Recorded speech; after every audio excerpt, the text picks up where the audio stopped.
Good evening. The headlines tonight, the 9th of June 1944. German resistance to the British and Canadian forces is strengthening. There's bitter fighting along the entire Normandy front.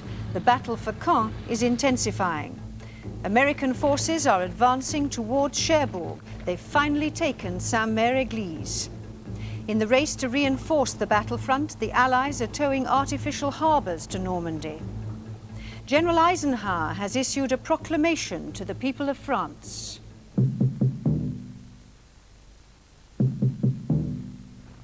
Ici, Londres. Les Français parlent aux Français. People of Western Europe, I have this message for all of you. Although the initial assault may not have been made in your own country, the hour of your liberation is approaching. And good news about food. We're producing more, and there'll be few cuts in rations this year. Allied forces have continued to advance from the Normandy beaches, but they are facing increasingly strong German resistance. 10 German divisions have been identified, including more tank reinforcements. A major battle is taking place at Caen, which still hasn't been captured. But British tanks and infantry are making progress south of Bayeux. And there's progress too on the Cherbourg Peninsula, where American forces have finally secured the town of Saint-Mère-Église, where they first landed by parachute during the early hours of D-Day. They've blocked off the main roads and the railway line from Carentan to Cherbourg, and they've captured Isigny. The town of Isigny burned late into the night, falling finally towards dawn as US forces entered the city to minimal resistance. For several hours, though, the streets echoed to the sound of sniper rifles and the returning fire from the Americans. This town was the boost they needed, a vital staging post from which a corridor can be opened between the two US bridgeheads. To the population, though, liberation has meant destruction. There isn't much left to salvage. We're now seeing the start of the second phase of the beachhead operations, a more concerted drive aimed at cutting off the Cherbourg Peninsula. All day yesterday, fighting intensified around Saint-Mère-Église. It was the first town liberated on D-Day, but has remained since then in contention. Men of the 82nd Airborne Division have held it against repeated German counterattack from the south. Today, though, the enemy units were finally beaten back, and the town belonged to America. Artillery battles had raged through the night, causing substantial damage. By morning, it was clear German casualties had been heavy. For strategic and psychological reasons, this was a town the Americans had to hold as the heavy fighting continues across northern France. Further east, British and Canadian forces are making some progress south of Bayeux, but have yet to penetrate defenses around the strategically important town of Caen. Here, the tank battles continued unabated, with the Allies facing some of the strongest panzer units in France. To combat them, Monty's two crack desert divisions are moving into the battlefront. But even so, the prospect of Caen falling soon is bleak. The English Channel was calmer today, and that meant that men and supplies were unloaded on the beaches in even greater quantity. Already more than 300,000 men have landed, and now artificial harbours called mulberries are being taken across to Normandy to make docking easier. Towed across the channel in segments, 2 mulberry harbours the size of Dover are expected to be assembled within the next few days. The operation will involve more than 40,000 troops. Each harbour will be able to handle up to 7 7,000-ton cargo ships and 12 coasters a day. Planners say that the ports of Cherbourg, Brest and Lorient are heavily defended and will be severely damaged by the time they fall into Allied hands. Without the new artificial harbours, the Allies would be less able to keep up their resupply of the invading armies during the coming weeks. The high priority given to the speedy assembly of the mulberries is just one reminder that while the main focus is always on frontline troops, it is in fact logistics which decide battles and wars. For example, just one infantry division needs 700 tons of supplies a day. Since the first equipment was landed on D-Day, the management of the beachheads has run into considerable problems. There's been a shortage of storage space and almost instant congestion on the beaches. Many follow-on units were unable to move inland because the advanced forces had failed to press on. By this time next week, commanders anticipate having landed more than 500,000 men, more than 80,000 vehicles, and about 180,000 tons of stores. However, unless the current pace of supplying the beaches can be increased, the Allied advance is in danger of grinding to a halt. The Supreme Allied Commander, General Eisenhower, has issued a proclamation to the people of France. It's been broadcast and printed on leaflets, thousands of which have been dropped by Allied aircraft. In it, General Eisenhower says the Allied forces will destroy the Nazi tyranny root and branch so that the peoples of Europe may have a new birth of freedom. He warns the French people of further deprivation, and to collaborators, he says, those who have made common cause with the enemy will be removed.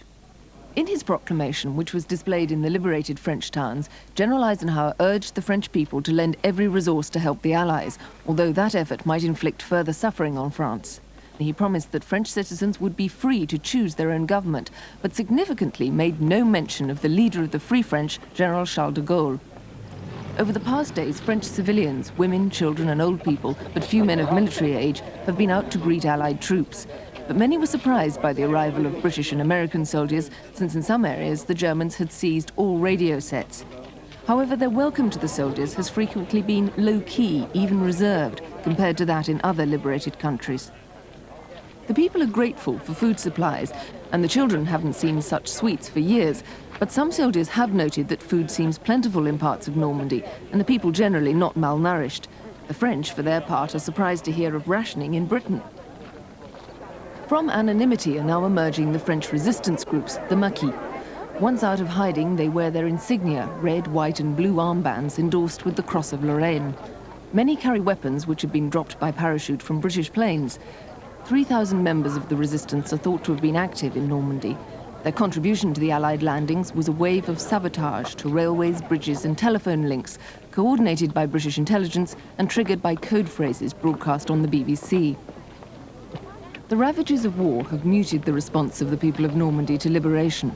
Bombing has left the people numbed. Their towns are devastated. Thousands of civilians have lost their lives. For 4 years, they have survived under Nazi oppression. Now they are paying a heavy price for their freedom. In Berlin, the mood is said to be somber. The German people have been told to expect a second Allied invasion.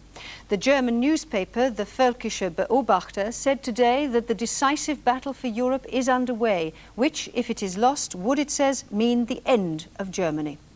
Lord Haw-Haw, the traitor William Joyce, broadcast today from Germany. As usual, he was cutting across a British wavelength, but unusually for him, he was sounding uncertain about the outcome of the invasion. Since it is obvious to all competent observers on both sides that the campaign is likely to be both complex and gradual in its development. For example, it is no secret that the Allies have as yet engaged only a portion of the forces allocated to the great enterprise, whilst it is equally clear that the great strategic reserves which Germany has built up in the West will be applied to the operations only when circumstances warrant their application.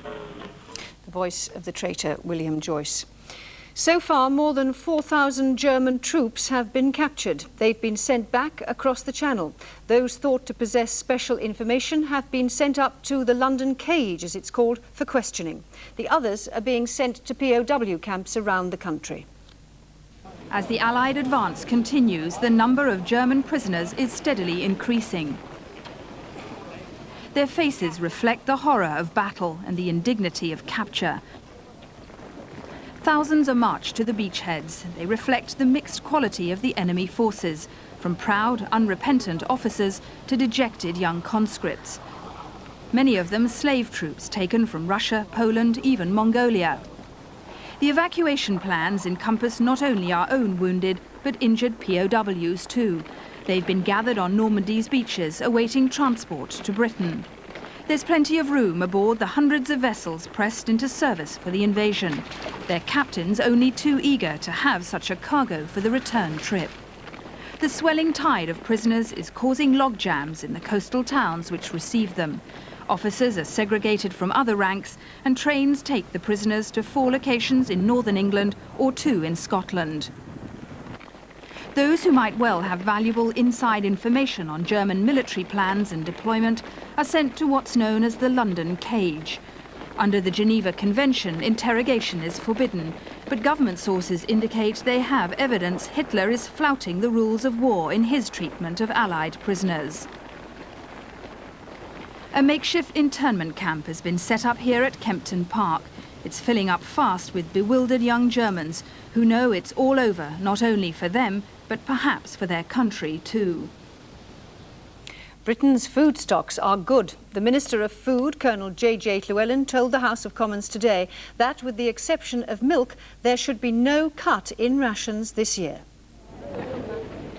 Colonel Llewellyn said that the nation's health had been maintained, although there was some loss of middle-age spread. This news was greeted by cheers and laughter. Youngsters were actually putting on weight. The infant mortality rate was lower than ever before. Ration books were being distributed very efficiently by the local food offices. It could take as little as 15 seconds for a new ration book to be issued. On the whole, he wished to maintain existing rations for the remainder of the year, but there were a few changes. Milk is to be reduced from 4 pints to 3 per week. The cheese ration, however, will be raised from 2 ounces to 3 ounces per week. An extra pound of sugar per person per week will be issued for jam making. Carrots must not be sold at more than 6p a pound, and it was hoped that the price would go down to 4p halfpenny. The price of bread would be maintained, but it was never to exceed 9p for a 4-pound loaf. Dehydration, Colonel Llewellyn said, was a horrid word, and this was greeted with cheers, but a wonderful process. Now there is an entirely new product on the market, mashed potato powder. Winding up, the minister congratulated housewives on their ingenuity. But beware, he said, spam was spam, even though restaurants might call it jambon de Strasbourg aux endives. Later in the debate, the Conservative member for Aberdeen, Mr. Robert Boothby, took issue about the quality of bread. He said that the 2 great pleasures he looked forward to on the day the war ended was first to pull up all the blackout blinds and for the lights to shine out at night, and second that the government will no longer be in a position to force filthy brown bread down the throats of the people of this country against their will. The Home Secretary, Mr. Herbert Morrison, has disclosed that so far the war has cost the United Kingdom some £19,000 million. Speaking in Norwich, Mr. Morrison said the government had spent more than twice the amount expended on the First World War.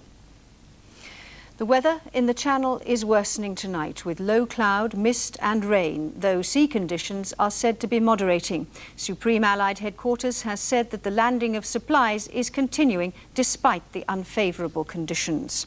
Reinforcements are going ashore, and tonight large numbers of Royal Air Force bombers are once again heading for France as the battle along the Normandy beachhead reaches a critical phase. That was the news tonight, the 9th of June, 1944. From the BBC, good night.